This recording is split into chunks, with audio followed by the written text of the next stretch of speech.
सराफा व्यापारी के अज्ञात हमलावरों को पुलिस ने किया गिरफ्तार। बाड़ी की प्रमुख खबर। 28 अप्रैल को भीड़ भरे बाजार में रेलवे क्रॉसिंग के पास अज्ञात हमलावरों ने सराफा व्यापारी को मारपीट फायरिंग कर लूट लिया था। इस चुनौतीपूर्ण केस को आईजी राहुल प्रकाश, एसपी सुमित मेहरा के निर्देशन में कोतवाली थाना प्रभारी अमित शर्मा के नेतृत्व में सीसीटीवी फुटेज, अन्य साक्ष्यों के आधार पर तीनों आरोपियों शीशराम, सचिन एवं रामनाथ को गिरफ्तार करने में सफलता हासिल की है। आरोपियों को गिरफ्तार करने में योगेंद्र कुमार हेड कांस्टेबल, आशाराम एवं देव सिंह कांस्टेबल की अहम भूमिका रही है। एएसपी कमल कुमार एवं डीएसपी महेंद्र कुमार मीणा ने बताया कि आरोपियों को गिरफ्तार करने वाली पुलिस टीम में 4 दर्जन से अधिक पुलिसकर्मी शामिल रहे।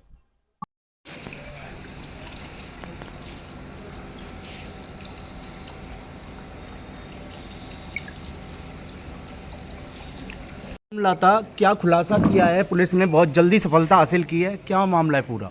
देखिए 28 अप्रैल को बाड़ी में एक बहुत बड़ी घटना हुई थी। अनिल अग्रवाल जो सराफा व्यापारी हैं वो अपनी दुकान को बंद करके शाम को अपने घर जा रहे थे। तो लगभग 8:10 के आसपास जो रेलवे क्रॉसिंग है वहाँ पर 2 अज्ञात हमलावरों ने उसके ऊपर हमला किया। एक ने फायरिंग की और दूसरे ने उसका जेवरात से भरा हुआ बैग ले गए।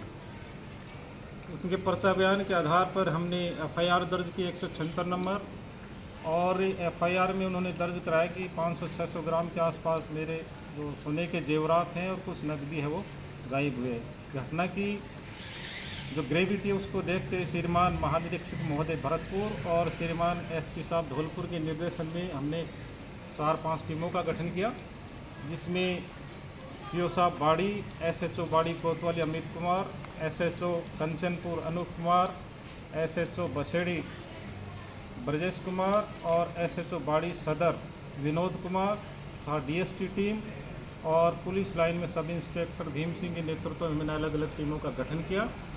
और ह्यूमन इंटेलिजेंस, सीसीटीवी फुटेज और सीडीआर आईपीडीआर के इसके बेस से हम अतिशीघ्र आरोपियों तक पहुंचने में कामयाब हुए। अब तक हमने 3 आरोपियों को गिरफ्तार किया है, जिसमें शीशराम गुज्जर निधारा, सचिन गुज्जर सेगवा जिसने फायरिंग की और शीशराम गुज्जर ने इस बैग को छीन के भागा, और रामनाथ गुज्जर जो शीशराम गुज्जर का बहनोई है। इन तीनों को हमने अरेस्ट किया है और आज कोर्ट में पेश किया है। 4 दिन की इसका पुलिस रिमांड लिया गया है। इसमें सबसे बड़ी बात है कि हंसराम गुज्जर उर्फ हंसा जो घटना का मेन कॉन्स्पिरेटर है वो अभी फरार है और अतिशीघ्र वो पुलिस की गिरफ्त में आएगा। सर, इनसे कोई माल की बरामदी की गई है क्या? बिल्कुल, अब तक 2,15,000 कैश हमने बरामद किया है और अधिकांश जो जेवरात है, आभूषण है वो हमने बरामद कर लिए हैं। बाकी जो मेन मुलजिम है शीशराम अभी फरार है, उससे काफ़ी कुछ बरामद होगा। भाई हमने वहाँ के सीसीटीवी फुटेज देखे घटनास्थल के, उसमें हमें ये देखने में आया कि लगभग 150 आदमी वहाँ पर चारों तरफ है उस पीड़ित के, और किसी ने भी बचाने का प्रयास नहीं किया। तो ये हमारे लिए बहुत ही दुर्भाग्य की बात है, क्योंकि पुलिस को मौके पर पहुँचने में 5-10 मिनट का समय लग सकता है, लेकिन वहाँ पर जो आदमी खड़े थे उनको उस पीड़ित की हेल्प करनी चाहिए थी। दूसरी बात ये कि इतनी सघन बस्ती है, तो अब व्यापारियों को कभी भी डरना नहीं चाहिए, हिचकिचाना नहीं चाहिए। कोई भी अपराधी आ जाए तो तुरंत पुलिस को सूचना देनी चाहिए और उसको दबोचने का प्रयास करना चाहिए। डरने की कोई ज़रूरत नहीं है। पीएनबी बैंक से पैसे निकालने गई दंपति से वारदात। कुर्ते की जेब से निकाली 50,000 की नकदी। 2 महिलाओं पर वारदात का शक। बाड़ी की प्रमुख खबर। 1 मई को शहर के पंजाब नेशनल बैंक में पैसे निकालने गए एक दंपति के साथ वारदात का मामला सामने आया है। बाड़ी उपखंड के कुहावनी गांव निवासी पीड़ित कुमारपाल रावत ने बताया कि वह अपनी बीमार पत्नी गंगा देवी के साथ बाड़ी अस्पताल में गुरुवार को सुबह दिखाने गए थे, जहां से वापसी में लौटते समय उन्हें पैसों की जरूरत होने के चलते गंगा देवी के खाते से पैसे निकालने पंजाब नेशनल बैंक पहुंचे, जहां उन्होंने विड्रॉल फॉर्म भरने के बाद पैसे निकाले और कुर्सी पर बैठी बीमार पत्नी को उठाया। इसी दौरान पीछे खड़ी 2 महिलाओं ने वारदात कर दी और कुर्ते की जेब में रखी 50,000 रुपए की नकदी को लेकर फरार हो गई। बाद में उन्होंने जब अपनी जेब में हाथ डाला तब उन्हें वारदात का पता लगा। उन्होंने तुरंत 100 नंबर पर फोन किया और बैंक प्रशासन को मामले की जानकारी दी। पुलिस के आने पर उन्होंने पूरे मामले से पुलिस को अवगत कराया। पुलिस द्वारा बैंक में लगे सीसीटीवी फुटेज चेक किए गए, जिनमें 2 महिलाएं वारदात करती नजर आ रही हैं। अभी सीसीटीवी फुटेज पुलिस को उपलब्ध नहीं हो पाए। वहीं पीड़ित कुमारपाल रावत द्वारा घटना को लेकर अभी पुलिस को रिपोर्ट नहीं दी गई है, वह अपनी बीमार पत्नी को लेकर कहीं दूसरी जगह दिखाने गए हैं। वहां से आने के बाद पुलिस को रिपोर्ट दी जाएगी। बाड़ी से वीवीएन ब्यूरो के लिए प्रमोद मुद्गल की रिपोर्ट। हाँ, मैं सुबह 11-12 बजे अपनी मिसेज को दिखाने लाया था हॉस्पिटल। हॉस्पिटल में दिखा के फिर उन्होंने कहा कि कुछ पैसे निकाल लाते हैं पीएनबी से। उन्होंने खाता था 50,000 रुपये निकाले थे। अब निकाल के जैसे ही मैं वो बेंच पे बैठी थी, तो जैसे मैं उनको वो थोड़ी परेशान थी, तो मैंने हाथों से उठाया तो इतनी देर में ही लेडी वहाँ भीड़ ज़्यादा थी, 2 लेडी खड़ी थी, तो उन्हें साइड की जेब में से कुर्तागी में से वो 50,000 की पूरी गड्डी खींच ली उन्होंने और लेके भाग गए। तो क्या रिकॉर्ड हुआ है, कैमरे में रिकॉर्ड, दोनों लेडियों का फोटो क्लियर आ रहा है उसमें। तो पुलिस आई थी क्या मौके पर? पुलिस आई थी, 100 नंबर पे हमने सूचना दी थी, तो पुलिस आई थी, वहाँ 2 आदमी पुलिस के आए थे, तो वो उनके फोटो भी ले गए थे कैमरा से और कहे कि लाओ इनकी छानबीन करें। कितने पैसे निकाले थे आपने? 50,000। किसके खाते में से? वो हमारी मिसेज के में से, गंगा देवी के में से। छोटे भाई की पत्नी से दुष्कर्म करने वाला जेठ गिरफ्तार। राजाखेड़ा की प्रमुख खबर। थाना प्रभारी रामकिशन यादव ने बताया कि 17 अप्रैल 2025 को पीड़िता के थाने पर आकर रिपोर्ट दी गई कि 14 अप्रैल की रात को वह अपने घर के बरामदे में सो रही थी तथा पति घर पर नहीं था। रात्रि के समय मेरा जेठ योगेश कुमार घर पर आए और जबरदस्ती मुझे कमरे में अंदर ले जाया गया तथा मुंह में कपड़ा ठूंसकर मेरे साथ बलात्कार किया। थाने में रिपोर्ट दर्ज होने के बाद घटना के समय से फरार आरोपी को पुलिस लगातार तलाश करने में जुट गई, जिसे 1 मई को मुखबिर की सूचना पर नाका चुंगी राजाखेड़ा से गिरफ्तार करने में सफलता हासिल की है।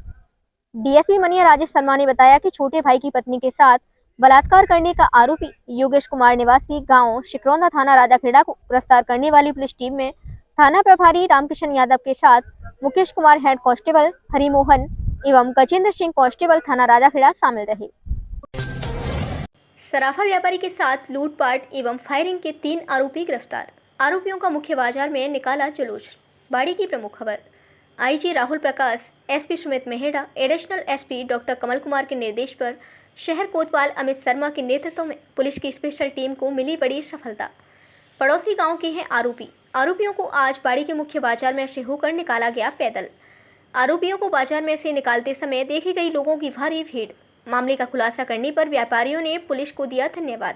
इस दौरान बाड़ी कोतवाली थानाधिकारी अमित शर्मा, डीएसटी प्रभारी प्रेम सिंह चौधरी एवं पुलिस चाप्ता रहा मौजूद। बाड़ी से वीवीएन ब्यूरो के लिए रामदास तरुण की रिपोर्ट।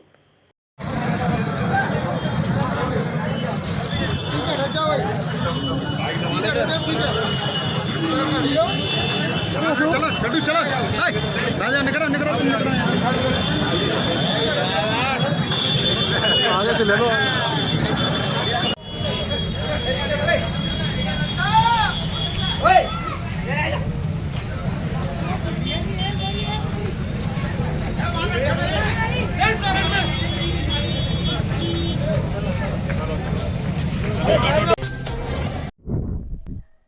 एडवोकेट नितिन शर्मा ने सरकारी अस्पताल को दिया जम्बो कूलर। मरीजों को गर्मी से मिलेगी राहत। करौली की प्रमुख खबर। जिला अस्पताल के प्रमुख चिकित्सा अधिकारी को पिताजी की स्मृति में फिट किया जम्बो कूलर। मरीजों को अब मिल सकेगी गर्मी से निजात। करौली जिला मुख्यालय पर राजकीय सामान्य चिकित्सालय में भीषण गर्मी को देखते हुए करौली के वरिष्ठ एडवोकेट नितिन शर्मा ने अपने पिताजी पुरुषोत्तम लाल शर्मा की स्मृति में एक बड़ा कूलर फिट किया है। इस अवसर पर उन्होंने शहर के और भी भामाशाहों से हॉस्पिटल के सहयोग में बढ़ चढ़कर सहयोग करने की अपील भी की है। इस मौके पर प्रमुख चिकित्सा अधिकारी डॉक्टर रामकेश मीणा, डॉक्टर भुवनेश बंसल, समाज सेवी राजकुमार राजौरिया सहित सभी अधिकारी कर्मचारी मौजूद रहे। करौली से वीवीएन ब्यूरो के लिए पुष्पेंद्र लवानिया की रिपोर्ट। देखते हुए हमारे पीएमओ साहब डॉक्टर रामकेश मीणा जी की प्रेरणा से और हॉस्पिटल के सहयोग के लिए मैंने मेरे पिताजी की स्मृति में ये कूलर भेंट किया है और जिससे अस्पताल के उपयोग में ये काम आए। बस मेरा इतना ही। और लोग भी आपसे सीख ले सकते हैं कि और भी आवश्यकता वाली चीज़ है। हाँ, और जो भी आगे भी मैं हमेशा तत्पर रहूँगा। जैसे भी कोई आवश्यकता होगी मेरी श्रद्धा अनुसार, गर्मी के मौसम को देखते हुए क्या संदेश है लोगों के लिए आपका? जो भी होगी मैं सहयोग के लिए हमेशा आम जनता के लिए क्या संदेश है आपकी ओर से गर्मी को लेकर? आम जनता के लिए तो गर्मी के लिए तो यही संदेश है मेरा कि गर्मी में गर्मी का ध्यान रखें, उपचार विशेष तौर पर उपचार रखें और अस्पताल के सहयोग में आ गए। अस्पताल के सहयोग के लिए दिन दहाड़े ज्वेलर्स की गोली मारकर हत्या। गन पॉइंट पर शोरूम लूटा, मालिक फिरा तो सीने पर गोली मारी। आगरा की प्रमुख खबर। शुक्रवार को ज्वेलर्स की गोली मारकर हत्या कर दी गई। बाइक से 2 लोग आए शोरूम के अंदर घुसे, वहां के स्टाफ से पूछा यहाँ का मालिक कहाँ है। इसके बाद बैग निकाला, दुकान में रखी ज्वेलरी और पैसे भरे, स्टाफ की 2 लड़कियों को गन पॉइंट पर लिया, बोले मेरे नीचे जाने तक शांत रहना वरना जान से मार दूंगा। जैसे ही सीढ़ी से नीचे उतरे, मालिक आ गए, वो बदमाशों से भिड़ गए। बदमाश ने उनकी छाती पर फायर कर दिया, इससे उनकी मौत हो गई। ये मामला सिकंदरा के कारगिल चौराहे के पास का है। कारगिल चौराहे के पास योगेंद्र चौधरी पश्चिमपुरी के रामा एनक्लेव में रहते हैं। परिवार में पत्नी और 3 बच्चे हैं। घर से 600 मीटर दूरी पर ज्वेलरी का शोरूम है। उसी के बगल में इनका रेस्टोरेंट था। शोरूम में रेनू काम करती है। रेनू ने बताया बाइक से 2 लोग आए, मैं एक लड़की को ज्वेलरी दिखा रही थी। शोरूम के अंदर आते ही बोले यहाँ कैसी डिजाइन मिलती है। मैंने कहा हर तरह की ज्वेलरी मिलती है। उन्होंने पूछा यहाँ के ओनर कहाँ हैं। हमने कहा कि वो अभी बाहर गए हैं, आते ही होंगे। उन्होंने एक काले रंग का बैग निकाला। एक साथी ने हमें गन पॉइंट पर लिया, कहा चुपचाप खड़े रहो। दूसरे साथी ने बैग में ज्वेलरी भरी।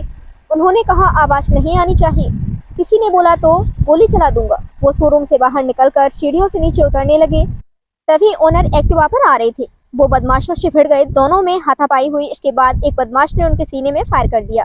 ओनर तुरंत लड़खड़ाकर जमीन में गिर पड़े। हम लोग शोर मचाने लगे। इसके बाद बदमाश भाग गए। आगरा डीसीपी सोनम कुमार ने बताया हमें जानकारी मिली कि किसी की हत्या हो गई। मौके पर पहुंचे, उन्हें लेकर अस्पताल गए, जहां इलाज के दौरान उनकी मौत हो गई। आसपास के सीसीटीवी खंगाले जा रहे हैं, जल्द ही आरोपियों को पकड़ लिया जाएगा। आगरा से वीवीएन ब्यूरो रिपोर्ट। लेके गए हैं, जैसे हमने आवाज लगाई, अंकल जी आए थे, स्कूटी खड़ी करी उन्होंने, और जैसे अंकल जी ने पकड़ने की कोशिश की उन्होंने गोली चला दिया। और जैसे अच्छा, क्या क्या सामान भर के ले गए? चांदी का सारा सामान और सोने की बालियां थी। सोने की बालियां। तो क्या नकाब पोश थे या हाँ, नकाब पहना। आपको कैसे डराया उन्होंने? उन्होंने पिस्टल दिखाई थी और उन्होंने बोला था कि शांत खड़े रहो, अगर कुछ चिल्लाओगी तो हम आपको गोली मारेंगे।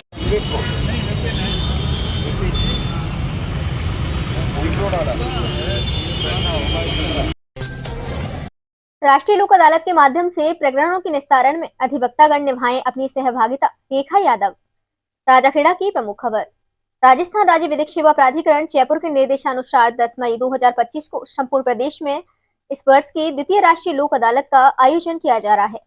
राष्ट्रीय लोक अदालत में सिविल न्यायालयों में लंबित प्रकरणों के साथ साथ प्री लिटिगेशन प्रकरणों, बैंक के ऋण संबंधी मामले, एनआई एक्ट के प्रकरण व राजस्व न्यायालयों में लंबित प्रकरणों का निस्तारण किया जाएगा। दिनांक 10 मई 2025 को आयोजित होने वाली राष्ट्रीय लोक अदालत के सफल क्रियान्वयन हेतु आज दिनांक 2 मई 2025 को सचिव जिला विधिक सेवा प्राधिकरण धौलपुर रेखा यादव द्वारा न्यायालय परिसर राजाखेड़ा में न्यायिक मजिस्ट्रेट राजाखेड़ा आकाश शर्मा एवं अधिवक्तागण थानाधिकारी दिहौली एवं राजाखेड़ा के साथ मीटिंग का आयोजन किया गया। मीटिंग के दौरान सचिव यादव द्वारा राष्ट्रीय लोक अदालत के सफल आयोजन हेतु न्यायिक मजिस्ट्रेट राजाखेड़ा को राष्ट्रीय लोक अदालत में अधिक से अधिक प्रकरणों को रेफर एवं निस्तारण कराए जाने के निर्देश दिए। अधिवक्तागण द्वारा राष्ट्रीय लोक अदालत में अपना समुचित सहयोग प्रदान करने हेतु आश्वस्त किया गया। मीटिंग के दौरान थानाधिकारी पुलिस थाना दिहौली एवं राजाखेड़ा को लोक अदालत के नोटिसों की तामील कराए जाने बाबत निर्देश दिए गए। सचिव जिला विधिक सेवा प्राधिकरण धौलपुर रेखा यादव ने आमजन से अपील की कि लोक अदालत के माध्यम से पक्षकार आपसी सुलह वार्ता एवं समझौते से अपने मुकदमों का निस्तारण करवाकर सत्ता, सुलभ व शीघ्र न्याय प्राप्त कर लोक अदालत का लाभ उठाएं। इस अवसर पर न्यायिक मजिस्ट्रेट राजाखेड़ा आकाश शर्मा, थानाधिकारी राजाखेड़ा रामकिशन यादव, थानाधिकारी दिहौली परमजीत, बार अध्यक्ष राजाखेड़ा राजकुमार उपाध्याय, अधिवक्ता होतम सिंह जादौन, प्रमोद चंद शर्मा, उपेंद्र मिश्रा एवं जिला विधिक सेवा प्राधिकरण के कनिष्ठ सहायक सुरेंद्र सिंह व संदीप कुमार मौजूद रहे। ग्रामवासियों ने लाडमपुर को दयरी ग्राम पंचायत में जोड़ने पर जताई आपत्ति। एसडीएम को दिया ज्ञापन। धौलपुर की प्रमुख खबर। जिले की मनिया तहसील के हिनौता ग्राम पंचायत से गांव लाडमपुर को दयरी पंचायत में जोड़ने पर लाडमपुर वासियों ने आपत्ति जताते हुए उपखंड अधिकारी डॉक्टर साधना शर्मा को आपत्ति दर्ज कराई है। ग्रामीण राम खिलाड़ी रघुनाथ ने बताया ग्राम पंचायत हिनौता से लाडमपुर की दूरी 2.7 किलोमीटर है, जो कि हमारे गांव लाडमपुर के लिए सुविधाजनक है, जबकि लाडमपुर से दयरी ग्राम पंचायत की दूरी 7 किलोमीटर है, जो हमारे गांव के लिए असुविधाजनक है एवं सरकार के मापदंडों के अनुसार भी अनुचित है। कुछ राजनीतिक लोग द्वेष भावना के कारण हमारे ग्राम लाडमपुर को दयरी पंचायत में जोड़ना चाहते हैं, जबकि हम सब ग्रामवासी ग्राम पंचायत हिनौता में ही यथावत रखना चाहते हैं, जिससे हमें सरकार की सभी योजनाओं का लाभ अच्छे से ग्राम पंचायत हिनौता से मिल जाता है। ग्रामवासियों ने कहा अगर हमारे गांव को दयरी पंचायत में जोड़ा जाता है तो हम आने वाले समय में पूरा गांव मतदान का बहिष्कार करेंगे। ग्रामवासियों ने लाड़मपुर गांव को ग्राम पंचायत हिनौता में यथावत रखने के बारे में ज्ञापन सौंपा। इस मौके पर होलीराम, आकाश, फतेह सिंह, बबलू, राहुल, जितेंद्र, उदय सिंह सहित दर्जनों की संख्या में ग्रामीण मौजूद रहे। हाँ, हमारा गांव लाड़मपुर है, ग्राम पंचायत अनौता है और हमारा गांव दहरी ग्राम पंचायत में जोड़ दिया गया है, जो कि हमारे गांव से 7 किलोमीटर है। और लेकिन हमारी अपनी पहली ग्राम पंचायत हमारी 2.5 किलोमीटर की दूरी पर थी, इसलिए हमें असुविधा होती है। हम अपनी ग्राम पंचायत में ही यथावत रहना चाहते हैं। हमारा गांव लाड़मपुर है। लाड़मपुर ग्राम पंचायत अनौता से पहले अनौता में था, अब दहरी में जोड़ दिया गया है, जिसकी दूरी दहरी की दूरी 7 किलोमीटर है, अनौता पंचायत की दूरी 2.5 किलोमीटर है। हमें अपनी पंचायत में ही रखा जाए। युवा चेतना फाउंडेशन व पीएनबी का सेवा कार्य, घुमंतु समुदाय को मिली राहत सामग्री। धौलपुर की प्रमुख खबर। युवा चेतना फाउंडेशन धौलपुर राजस्थान एवं पंजाब नेशनल बैंक के संयुक्त तत्वावधान में एक मानवीय सेवा कार्यक्रम का आयोजन किया गया, जिसके तहत घुमंतु एवं अर्ध घुमंतु समुदाय के जरूरतमंद परिवारों को उपयोगी सामग्री वितरित की गई। यह कार्यक्रम धौलपुर जिले के विभिन्न क्षेत्रों में संचालित हुआ, जिसमें सैकड़ों जरूरतमंद परिवारों ने भागीदारी निभाई। पंजाब नेशनल बैंक के अधिकारियों व कर्मचारियों ने मिलकर बच्चों, महिलाओं और पुरुषों के लिए जूते, चप्पल, अन्य दैनिक उपयोग की सामग्री एवं खाद्य पैकेट वितरित किए। इस सेवा अभियान का मुख्य उद्देश्य समाज के अंतिम पंक्ति में खड़े व्यक्ति तक राहत पहुंचाना रहा। कार्यक्रम में पंजाब नेशनल बैंक के शाखा प्रबंधक जिनेश कुमार ने लोगों को बच्चों की शिक्षा और रोजगार के प्रति जागरूक किया। उन्होंने कहा कि बैंक केवल आर्थिक लेन देन तक सीमित नहीं है, बल्कि सामाजिक दायित्वों का निर्वहन भी उसका मूल कर्तव्य है। उन्होंने यह भी आश्वस्त किया कि भविष्य में ऐसे सेवा कार्य निरंतर होते रहेंगे। इस अवसर पर नवीन कुमार गोयल, सचिन कुमार, प्रमोद कुमार, रमन गर्ग, प्रियांशु अग्रवाल, निखिल कुमार, हेमंत वर्मा, चेतन मीणा, मनीष गौड़, शियावती, रामदास तरुण, अध्यक्ष कप्तान सिंह, सुरेश चंद, विश्वेंद्र सिंह, हरिदास तरुण, बंटी मीणा, राजेश सहित अनेक समाजसेवी और स्थानीय गणमान्य नागरिक उपस्थित रहे। उपस्थित समुदाय के लोगों ने इस पहल की सराहना करते हुए कहा कि बैंक कर्मचारियों द्वारा किया गया यह कार्य संबल देने वाला है। तो हमारी वीडियो पसंद आई हो तो लाइक, कमेंट व शेयर करें और ऐसे ही वीडियोस को देखने के लिए आप हमारे YouTube चैनल BBN भव्य वसुंधरा न्यूज को सब्सक्राइब कर बेल आइकन को प्रेस करें।